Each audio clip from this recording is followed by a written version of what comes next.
Perhaps you are. Perhaps you know someone who's wild inside and needs to flow. Wildflower, I know you won't give in to fear. Wildflower, wherever you may be, come out and dance.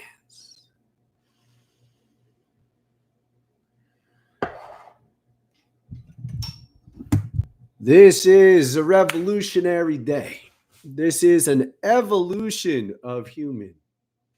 We are at a pivot point. Many are feeling it, many are talking about it. I have received a lot of guidance in the past several weeks that's coming to fruition. This is a line in the sands of time. And I encourage you to draw it with us now, because this transition is not subtle. So there's an opportunity to go with a surge in a new direction, and you'll be able to shift later. Yes, there are two paths you can go by, but in the long run,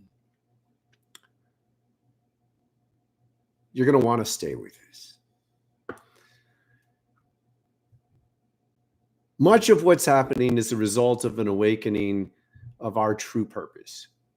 It's become accessible in a way that it couldn't have been before. In the past, it was too intense, it was too destructive to the course of history. So it would not have been beneficial for more people to have remembered earlier.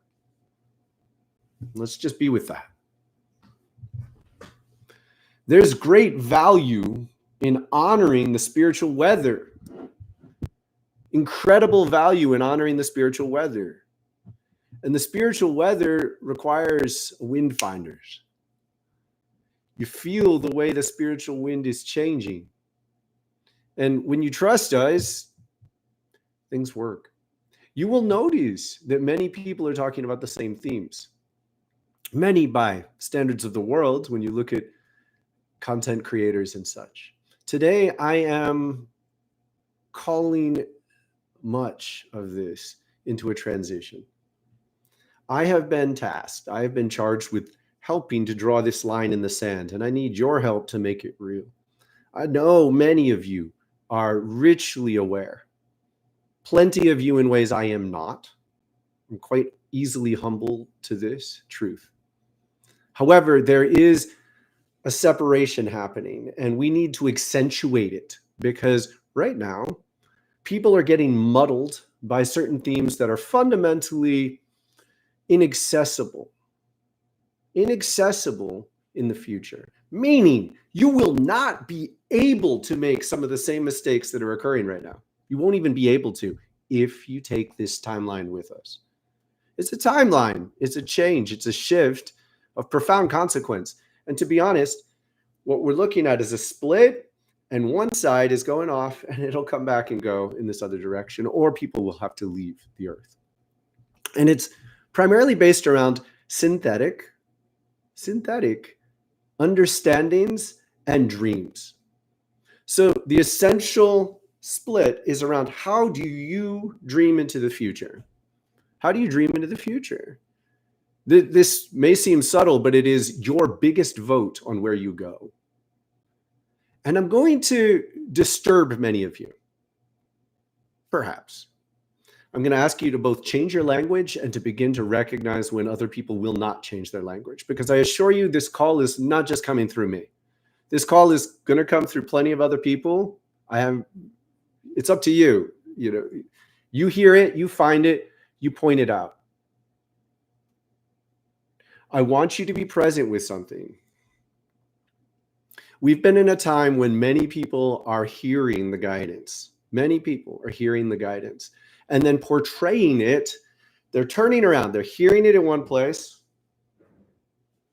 and they're turning around and they're talking to other people as if, this is me. I know this. I am amazing. And to clearly and honestly and consciously communicate what's happening here, you have to be able and willing to humble yourself to the fact that every single major connection that gives people wisdom and insight and guidance is coming through direct gift.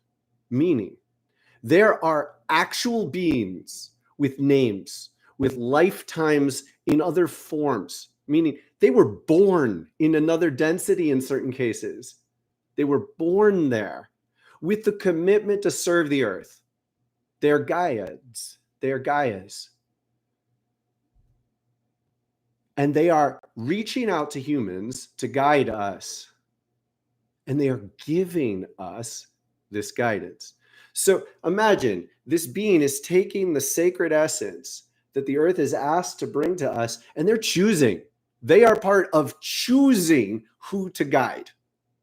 Because let's say, imagine that they have a sacred bowl of essence, and they're looking around, and who are they going to give some of this essence to? Now, I want you to be prepared for this. This might not seem like a big deal. I want you to help make this a big deal. It's going to dramatically accentuate your own development to make what I'm about to say a big deal. It's going to disturb and offend some other people. And I would encourage you to just let it bounce off you, because this is staying with the edge of the wave of change. You want to stay with the edge of the wave?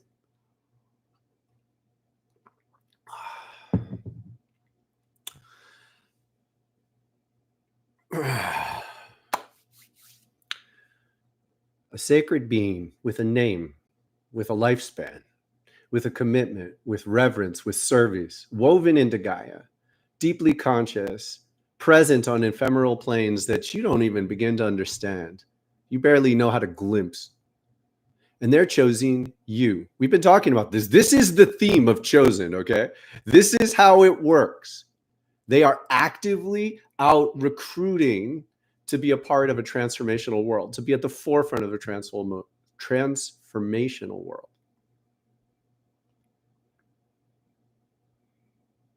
And they give you some of this essence. And you know what it feels like? Whoa, what just happened? It's a thought ball. It's a burst of presence within you, within your mind. You begin to get new ideas. You begin to get whole concepts. They've arrived all at once, and you unpack them, you unfold them, they flower in your consciousness. Now, here's the division. I want you to call this out, at least in your own mind and heart. And I want you to simply be aware of this when other people do not make this turn with us. This is not a download. It's not a download. You're not a fucking computer. When you use computer metaphors to understand yourself, it is not inconsequential. It's not inconsequential. A computer is a less complex subset of potential reality. Do you believe that Thoth can't make a computer? Do you believe that ChatGPT is more complex than the Elohim? Do you really understand what you're doing when you conceptualize reality through this? Understand what you're doing. You are refusing to let go of the human ego. Now, you might not conceive this as your own ego, but it is. It means you're conceptualizing yourself in relation to other humans, but denying, actively diminishing, denying, undermining your ability to be aware of the presence of the sacred guides of this earth.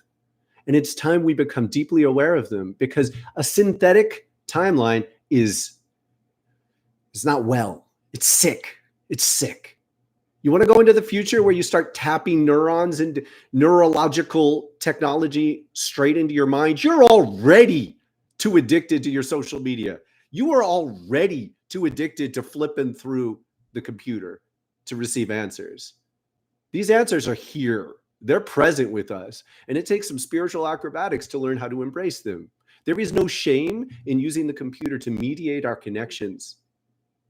And you need to keep it in its place. Because when someone tells you they've received a download, a sacred guide of the earth chose to give that to them. Now, why haven't they made themselves more present and aware? Because we've essentially been spiritual toddlers, bumbling around, bumping into things. And they've chosen which toddlers seem slightly more capable of passing on the wisdom to others. That's all. That's all that's been happening. And to honestly connect with the true dynamics of this situation and be a part of transcending into this next age, you need to be aware every single one of these downloads was a sacred investment. And the next step is to see it as it happens. You need to learn to recognize the presence of the being who is giving you this sacred essence. This is the next step.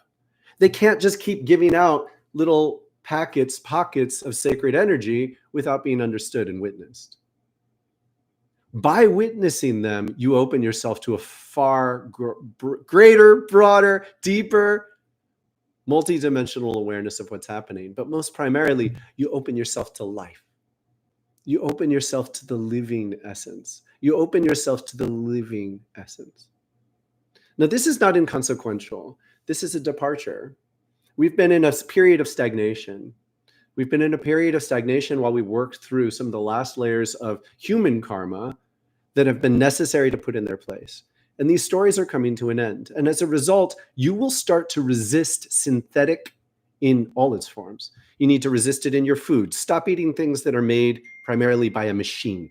Stop eating things in shapes. Certainly do not make them part of your normal routine of consumption. Your body can put up with some, but I assure you, if you fast for 2 days, you'll begin to burn. Your throat will burn when you eat machine-made things.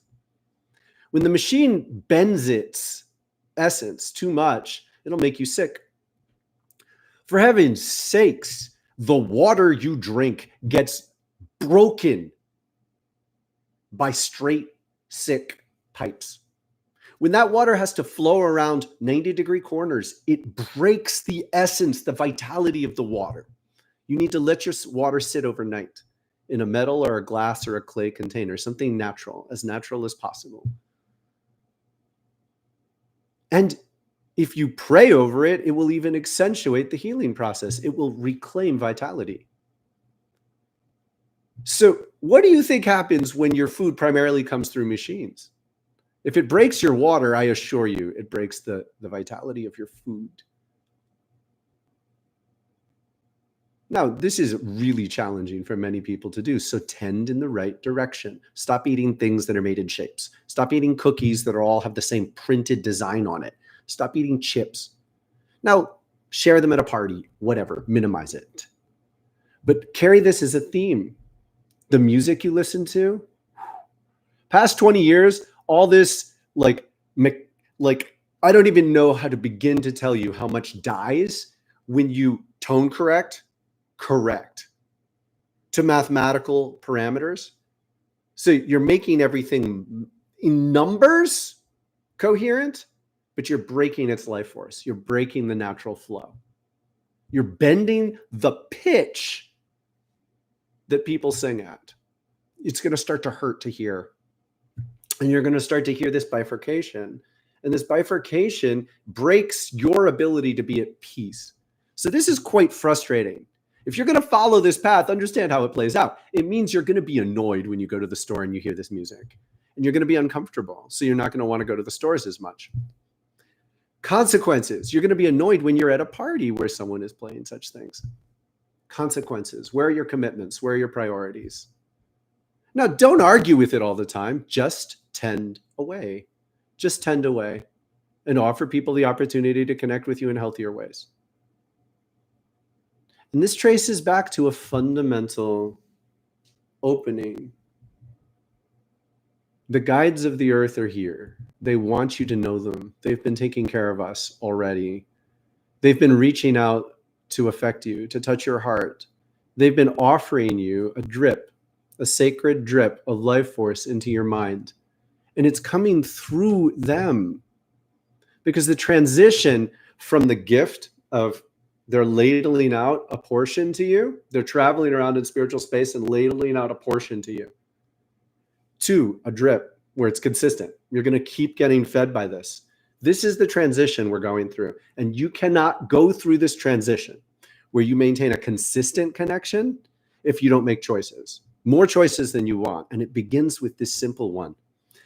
As soon as, and forgive me, I am sorry To those beautiful people out there that keep doing this, you could be annoyed at me. Thoth asked me to say this very clearly. In fact, I was disturbed through the night knowing what I was going to be asked to do. Those who keep using the word download to describe the way they are receiving sacred essence need to quiet your mind. You need to calm down. You need to get off the computer more frequently and take a walk in your bare feet. Be in your bare feet. Until you know the feeling of deep anxiety because your feet are not touching the ground, be quieter. Be quieter.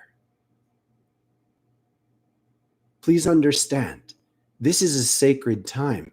You will mislead people if you insist on being in control and guiding people and telling them what to do and how to think, while filling their mind with synthetic, artificial, broken, mechanical, painful, out of tune rhythms. Because we are creating, we are willing, we are moving on a new dream with the depths of our song, hoping you will sing along. Wildflower flow, please. Wildflower flow, please. Wildflower fire, ignite your desire to live. Here. Be humble. Do you really think Thoth couldn't have made a computer? Do you really think that a computer can outdo the presence of angels? Do you really believe that this is just a game that you play with angel cards to get a hint of a guidance, and then you're going to reframe it as a fractal representation of a certain energy pattern? Stop trying to control things that are well beyond you. Stop listening to people who are trying to control their own mental interpretation of what's happening. Thoth is a literal present being. He is more alive and more here than any of us. We are in his house. We are in his garden.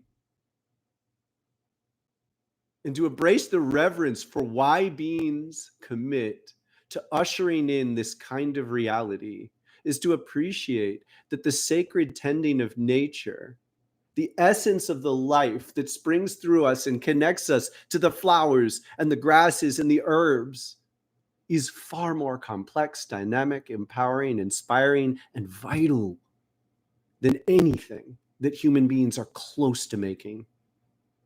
Stop doing pills and powders. Stop doing pills and powders. And if you're doing pills and powders, shut up around me. Shut up around my community. If you are addicted to pills and powders, synthetic, I'm not going to say the word that is used, synthetic, broken versions of nature, be aware of what you're doing and be quiet. You can still be here, but be quiet. You're out of tune. Be quiet. Learn to tune in. Do your work. There are people here who have been working hard for years, and it works. It brings up your anguish. It brings up your pain. It brings up your trauma. It shows you the rain of love every day and shows you how to work at it. If you don't know what I'm saying by the rain of love, understand you're 2 steps back. The first step is that you're receiving a ladle, a sacred ladle of essence of life force from a direct being who has chosen you as someone valuable to invest in. And with their entire heart and being, they are praying that you open to a drip stream. They want you to transition from this little ladled dosage of a drop. They're ladling out a fairy, a Gaian fairy is ladling out a drop of sacred vital essence, crystalline consciousness to give to you. It is not a download. And they're giving you ideas for how you can reframe your life. And they're giving you inspirations for how you can empower yourself and transform your work to be in tune with the new age, to bring people from the old ways into new ones. They are offering you a sacred role in the new world. They are offering you a sacred role in the new world. The least you could do is say thank you. And cease this endless posturing of like, I got a download in meditation. You aren't meditating deep enough if you call that a download. You missed it. You didn't even say thank you. Now, you can interpret this how you will, but my guides have asked me to say, wake up, watch what happens and say thank you when they offer their trust and respect in you. And if you're listening to someone who's not saying thank you, you will know by the fact that they call it a download. I don't particularly enjoy calling people out in this way. They've asked me to do it.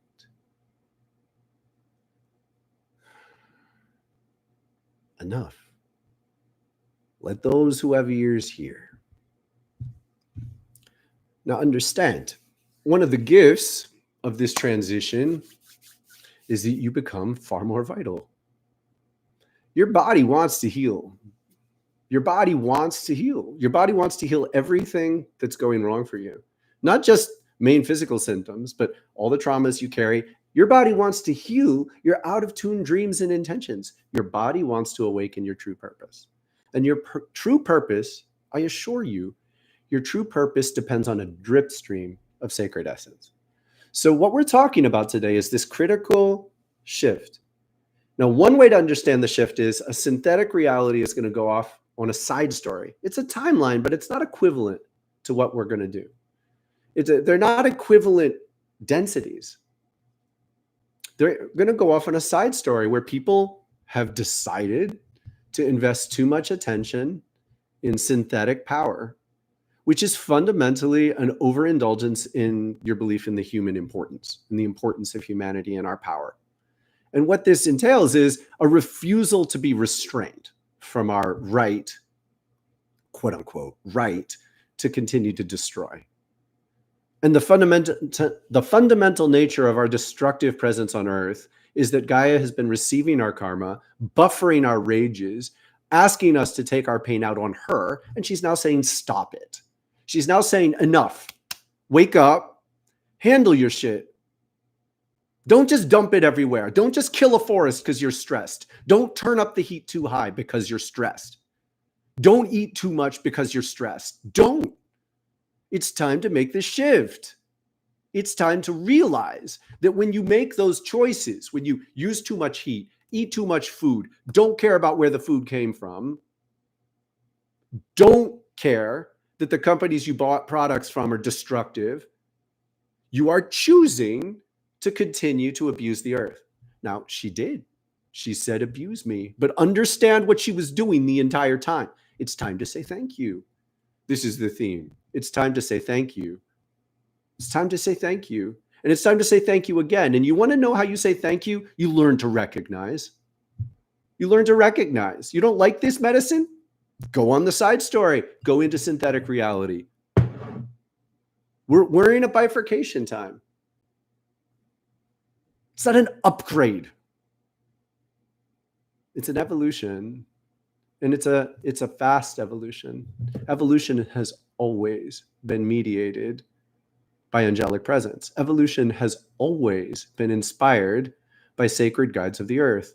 They've shifted our genes, which are far more complex, dynamic, deep, reverent, sacred, and vital than anything that humans can make that we would use a machine analogy to interpret. They didn't reprogram our genes. Our programs are a poor, borderline pathetic emulation of the vitality and presence of the reverent life on earth. We're putting something in its place. And if you don't accept this, you have to go on entirely different paths of existing. I don't think you want to. The abusiveness that's present in those paths is consistent. It becomes a fundamental part of the fabric of your reality to remain in abusive patterns, because the nature of the bifurcation, the nature of the departure into a synthetic reality is that beings you are choosing to refuse to accept Gaia's boundary. And Gaia's boundary begins with recognition that you have always been guided by beings who are present. They have been humble. They have been largely silent. They have been akin to adults watching over toddlers, making sure you don't cut yourself. It's time to say thank you. And it's not just a momentary way. It's built into the fabric of your life that you live with this gratitude. Well, by the way, it's good for your health to live with this gratitude. It's very good for your health. And it does involve this incredible step up in responsibility. This weekend, for those of you who joined, I did what was one of the best yoga practices of my life internally. It's a sun surrender. Now, I have done 100 of these that were longer and harder. I used to do 2.5-hour versions. And I was going to intend to do that this weekend. And I was woken in the middle of the night and told to do this version, which is 40. And it's about an hour and a half. And you can do it in an hour and 20 minutes if you're a little tighter than I was. And I have been taught for a while that this is actually an ideal challenge. More is detrimental. There are certain occasions in which it's appropriate, meaning when you are out wrestling the worst in your life, you're facing some of the deepest traumas, you might need more. But it is not an absolute good. When you are not in direct confrontation with the kind of force that demands that kind of fierce battle within, this is, make no mistake, this is spiritual warrior stuff. There are reasons yoga poses are called warrior. You are transmuting energy within yourself.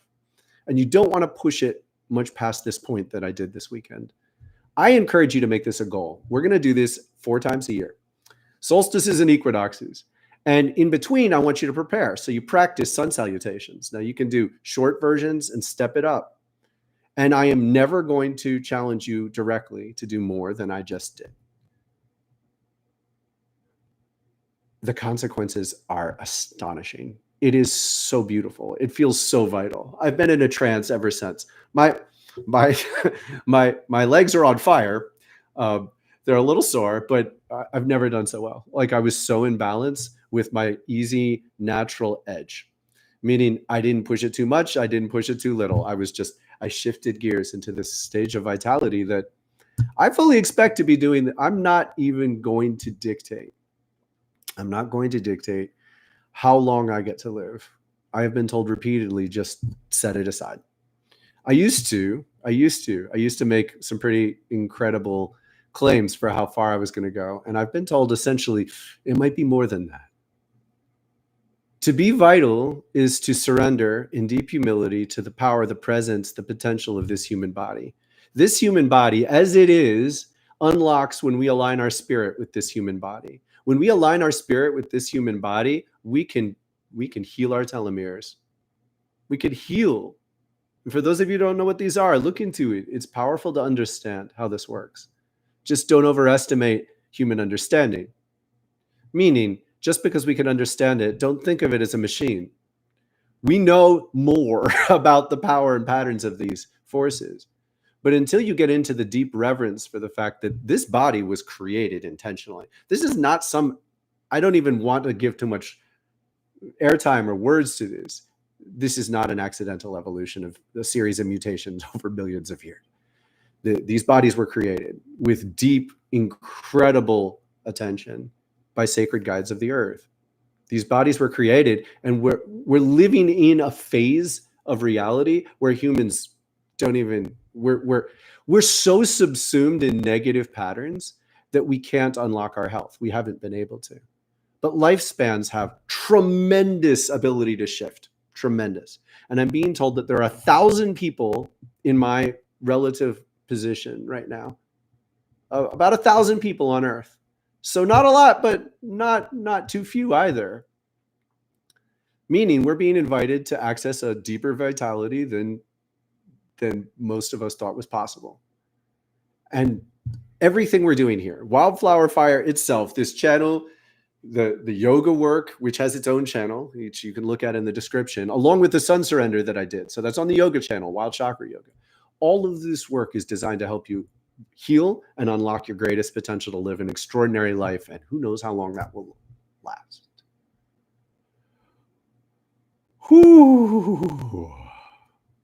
So I'm going to do a yoga break in a couple minutes. I like to aim for 3-3-3-3. It doesn't always work. And when I do, I want you to appreciate, again, I will say this for the 50th time, it is working on my edge that makes me vital. Meaning not going past my edge. Just making myself do something that is harder than I could normally do is not necessarily good. It can come at too high a cost. When I was doing those 2.5-hour practices, 60 sun surrenders, 2.5 hours, I was shifting gears at about an hour and a half.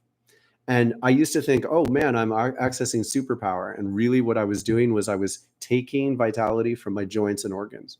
Now you might have to do that sometimes. You can do that a couple times a year and your body could come out better for it to do it occasionally.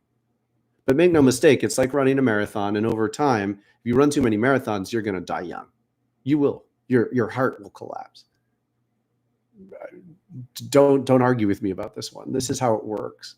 Now, to be present with the truth of this is to recognize deep physical work is about transmuting energy. So there are certain cases.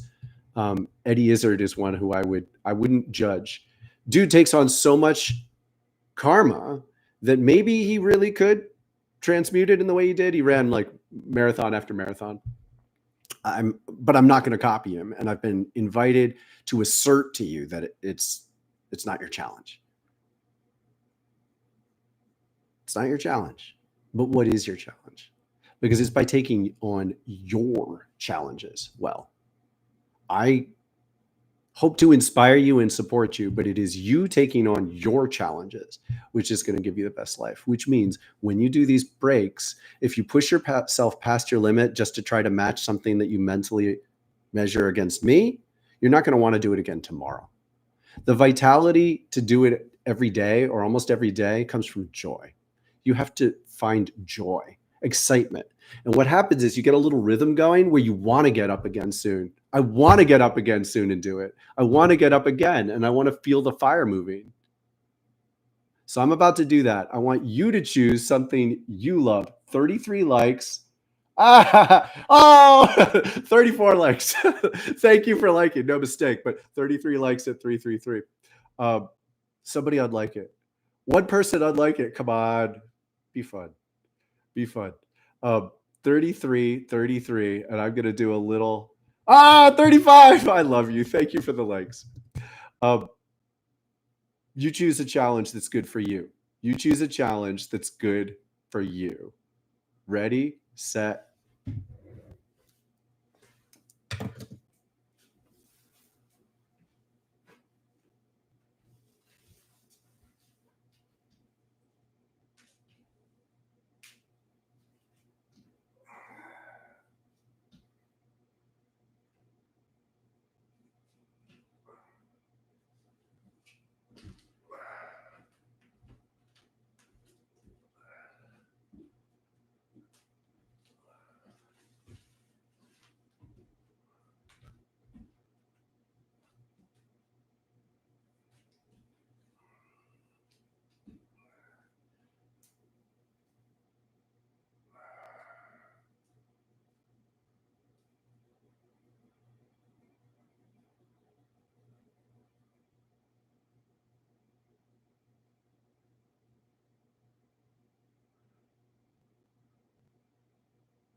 Wonderful.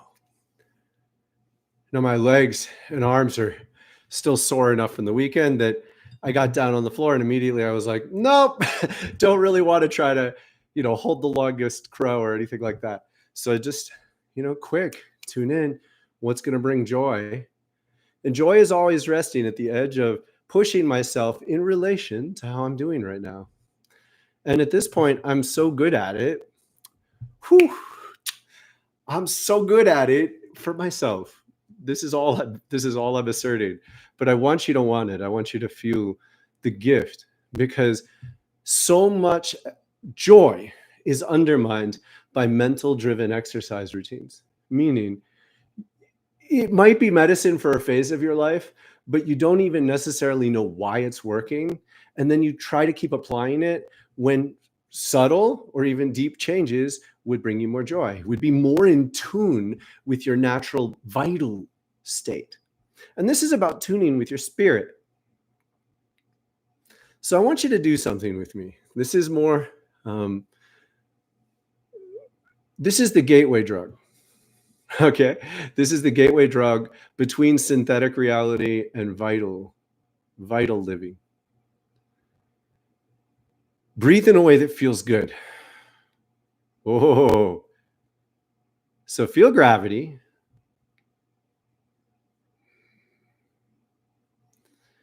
Now breathe in a way that feels good. Now I'm going to give you a hint. Focus on your heart chakra. Focus on your heart chakra and breathe in a way that opens your heart and your chest. We call this wild breathing, specifically because you're tuning into your natural state, your wildness. To be wild is to be in tune with nature, to be an extension of the living world. It's terrifying. No, it does not mean you're going to go rageful and violent. Yes, you're going to have to cope with your rages and violence and desires more presently. You're going to have to be present with them. But I assure you, this is a far safer way to do it. When you live numb to them, when you let them operate on autopilot or just control them with your mind, they are at far greater risk of breaking you. So be present with your passions. Breathe.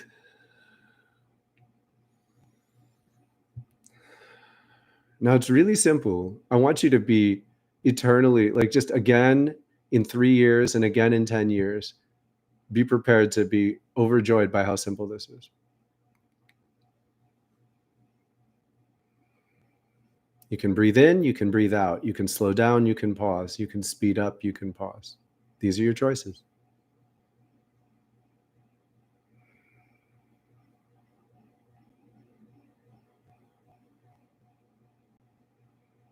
You learn to feel into the rhythm that unveils spirit.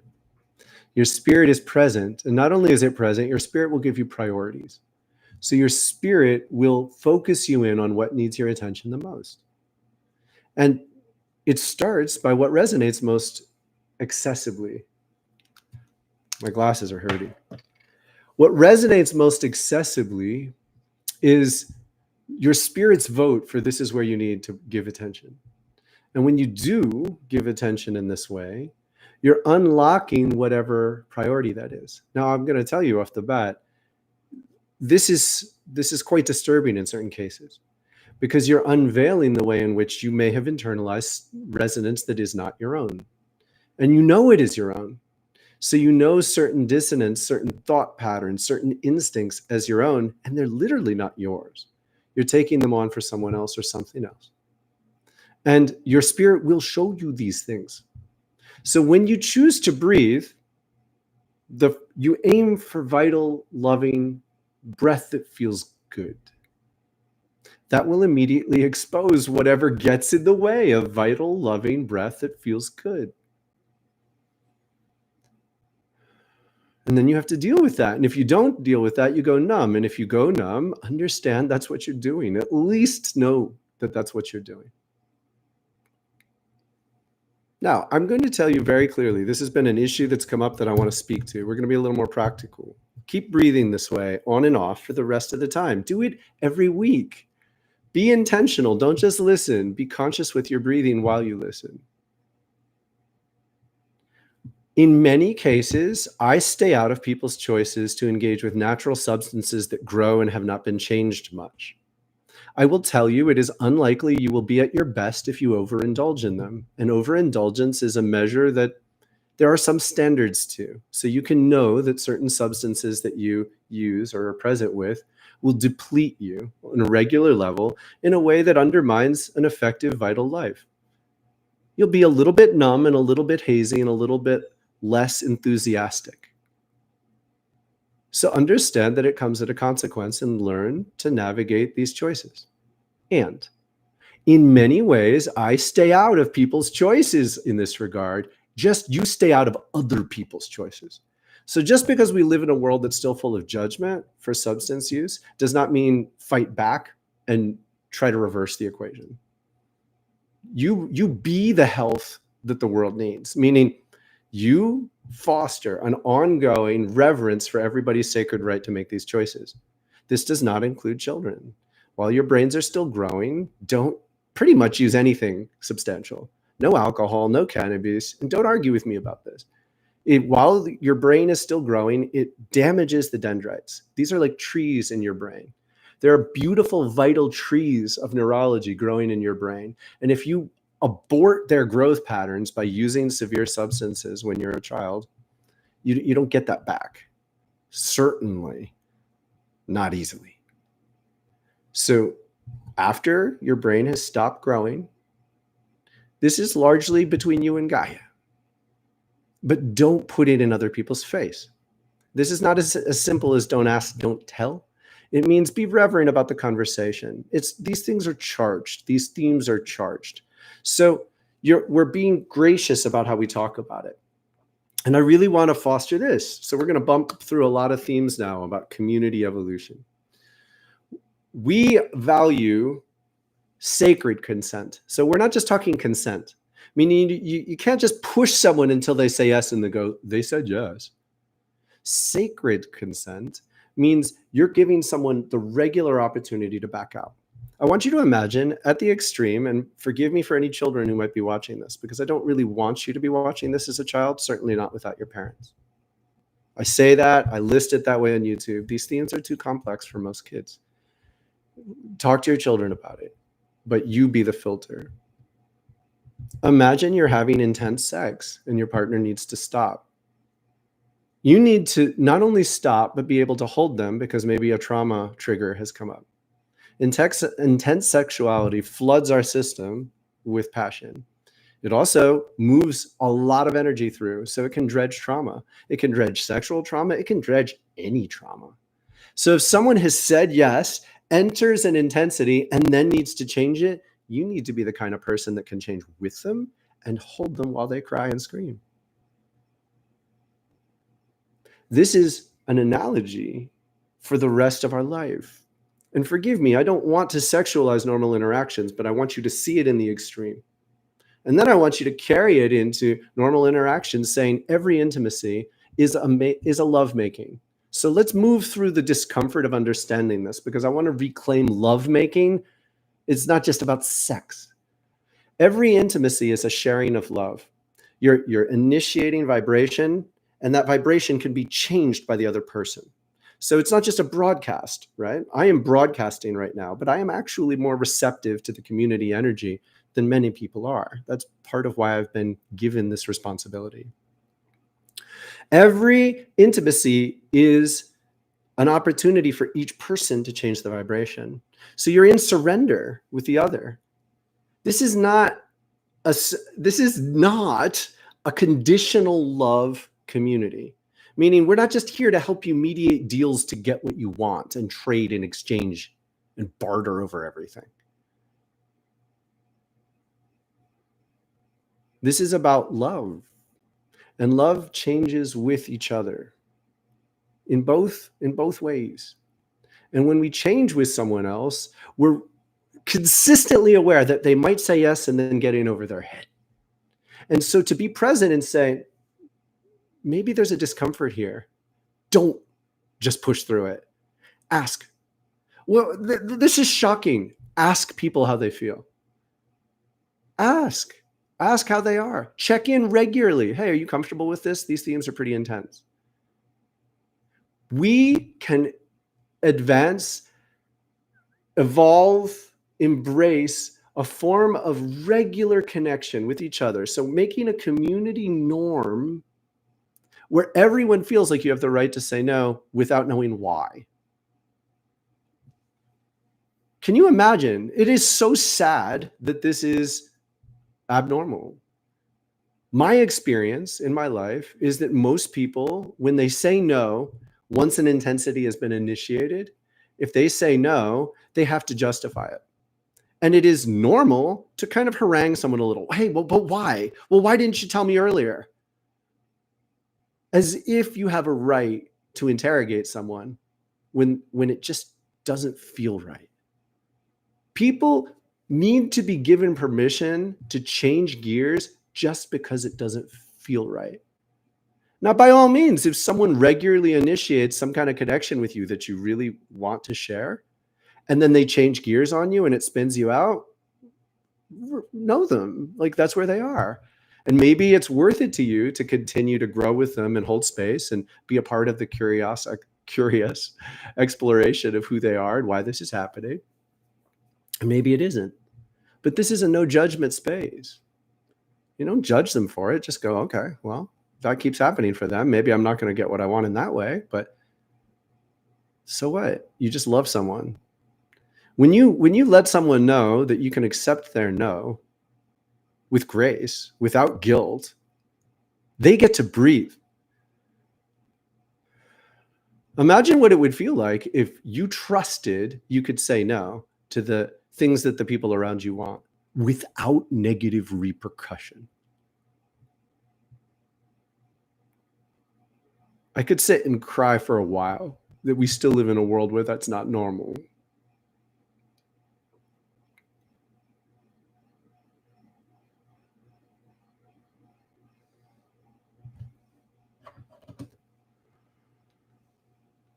Just want to see how we're doing here. 48. I haven't said hi much. I need that to stay in tune. I'm just gonna tune in and make sure I haven't missed. Oh, I have missed a couple of things. I am not traditionally particularly related with what's happening in world events, but sometimes it does feel important to be so. I'm going to ask for a prayer that is deeper than a prayer. The current force that's in charge of my country, States, is trying to sell a great deal of public land to the highest bidder. It is an extension of this brutalization of the earth that, make no mistake, she invited. She said yes. She did. She wants us to know it this way. She said yes to the brutalization, the poisoning, the abuse, the destruction. And now she's saying no. She's saying no now. So to suggest that it used to be this way so we can keep doing it, no, she's saying no. I do not want this to happen with my whole heart, my whole heart. Don't let this happen. Say no. Through politicians, through prayers, through vision, through dream. Don't make it okay. It's not okay. She's saying no. And if you can't hear her no, that doesn't mean it's not happening.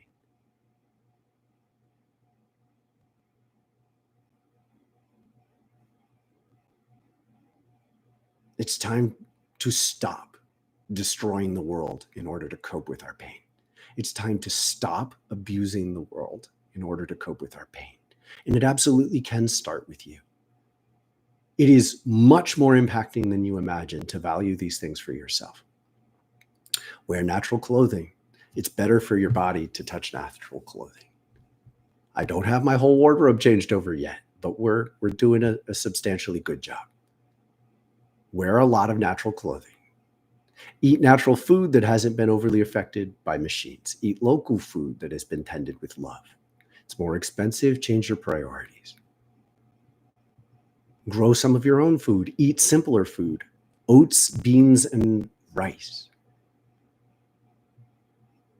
Simple. You eat animal, do it with reverence. It's a sacrifice. It's still a part of this. It's still a part of this.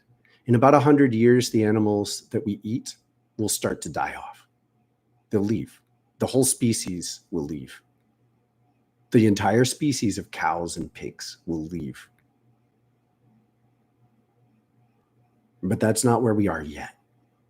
So the step you can take is to be reverent. Stray away from all meat that was grown, raised, and killed with abuse. It's more expensive, eat less. Taking these steps changes your consciousness. It is first and foremost about changing your consciousness for yourself. Make it a selfish act in this regard.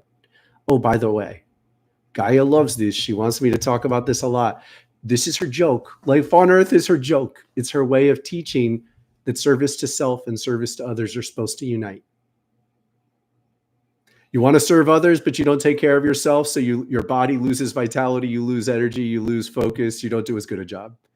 You want to serve yourself, but you alienate everyone around you increasingly because the era of greed is ending, and greed itself is not as an effective and a magnet for karmas that you can digest and accrue wealth with. Thus, service to self becomes learning how to engage other people with grace and care and respect. Engaging them with grace and care and respect involves learning who they are, caring about them, weaving your emotions and your day with them. Thus, service to self becomes a necessity and imperative to develop an ability to serve others. She's teasing us. So appreciate that by serving yourself in these ways, you put yourself in a better position to take care of others. And you begin to resonate the health that brings other people into an awareness of how much better life can be. So you don't need to proselytize. You do need to be deeply aware if other people are simply being alienated by you asserting your values. Don't do it. Don't be that guy. Don't. It doesn't help. It just pisses people off. But be vital. Make your choices. Don't worry if you would trigger people. A lot of people will be offended just because you say, no, I don't want to eat that meat. I don't know where it came from. Let that be their problem. You know within yourself, you're still leaving it up to them. Kaiya will take this.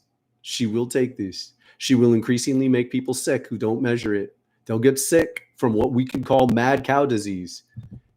The animals that are living in hell, the fish that live on farms, swim around in circles, they're brain dead. You don't want that in yourself. The cows that never walk or see the light, the chickens that shit in their own beds regularly, this is not good food. It makes you ill. You could feel it. Fast for 2 days. Get over the first day when you think you're going to die and get 2 days of fasting.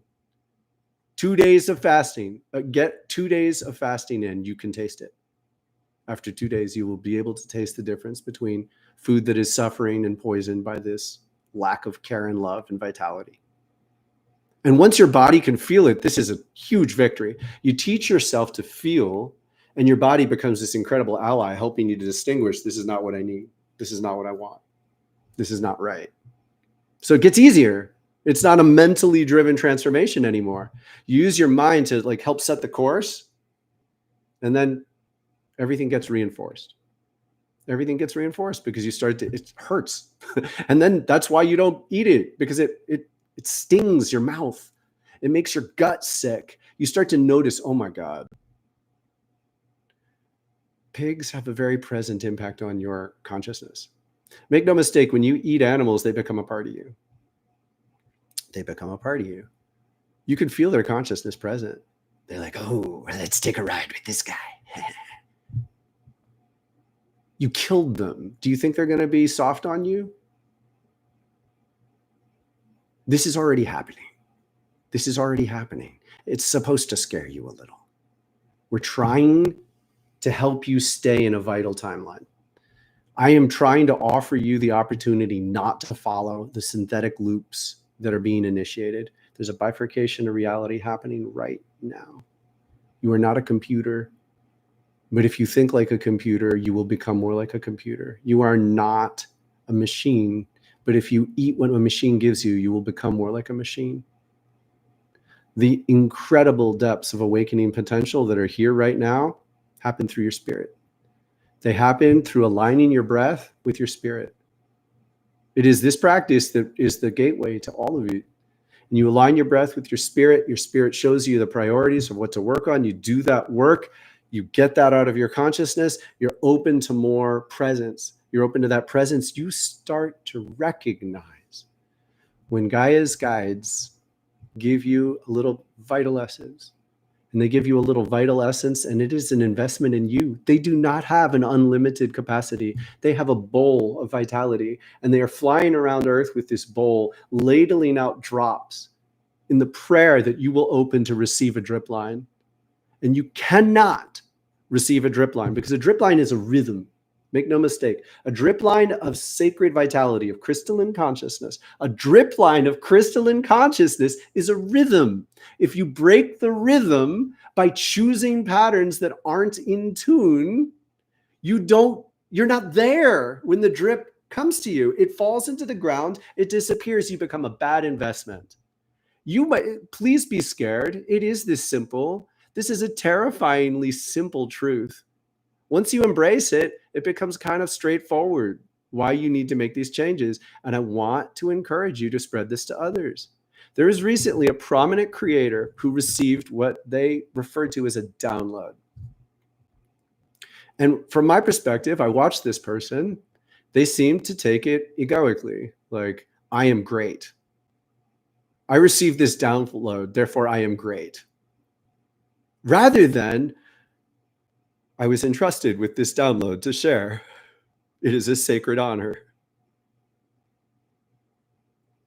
Is your mind more about how Gaia and her guides see you, or is it more about how other humans see you? I don't mean to be rude. I appreciate your care and gratitude greatly. It has done a lot for my life that I receive so much thanks. But I don't pay a lot of attention to it. I made a commitment a while ago to make my life more about how I'm witnessed by the divine love of this world, because that's more who I become. And when I help you trust this, that means more to me than anything. Thank you means an awful lot. All the same, I am first and foremost about how angels see me. And that's humbling, because I make a lot of mistakes still, and I want to be present to hear them tell me that. I want to be present to hear them tell me that. I don't want to fill my head with false grandeur. I listen, so I will stay in tune, and I'm here to help you do that. And you need to work at it. It takes a lot of work. We're showing you how to do this work, and it's a much more graceful work than you think. Yes, it involves pushing yourself through extremes you perhaps don't even begin to think you can handle. But it also involves calming you down and helping you pray for yourself when you refuse to. This is not endless stoicism and asceticism at all. I will conclude with this. 13 years ago, I came out of a 10-year stretch of asceticism. I had a backpack and a travel guitar and a yoga mat. And that's what I'd owned for years. I'd lost 4 vehicles during the beginning of that time. Lost them. They were taken away from me. It was clear I wasn't supposed to have them. I was stripped to the bone, and I said, yes, yes, yes, yes, yes. And it was hard. I made it by realizing it was a lot easier than it is for many people in the world to live their normal lives. But it was very difficult. I was very scared often, and I'm proud of how much I stuck with it. I'm proud of the depths I went to, because I was doing everything to tune in with the sacred. And then Mary Magdalene said, pray for a house. Pray for a family. I want you to work and bring this into the world. I want you to have a garden. I want you to look forward to planting your garden every year. Use money. Use money. Ooh, that one was hard. I cried. I thought I was such a good person for rejecting money. I thought I was above it. She said, use it. This is your humility. Use it. So yes, I will give you attention. You can book a session. Check out the website if you would like to. We are moving to lightning sessions. We're currently considering whether to continue them in this form. I have to tell you, I'll make a little bit of an announcement about this when we begin, but I do invite you to come over now because we might not continue it in this form. We have to evaluate how we grow our community and whether it makes sense to keep the lightning sessions time open or whether to restrict it to people who make a commitment to join the sanctuary. So check out the website now. Might be one of your last chances to see each other live. I will see you all soon. Take a 5-minute break. And I'm going to ask you something. By all means, chit chat and say hello, but make it a reverent space. Like begin to breathe, begin to tune in sacredly. Offer your vibration in a way that brings us together into harmony. And if you don't know how, it's perfectly reasonable to be quiet.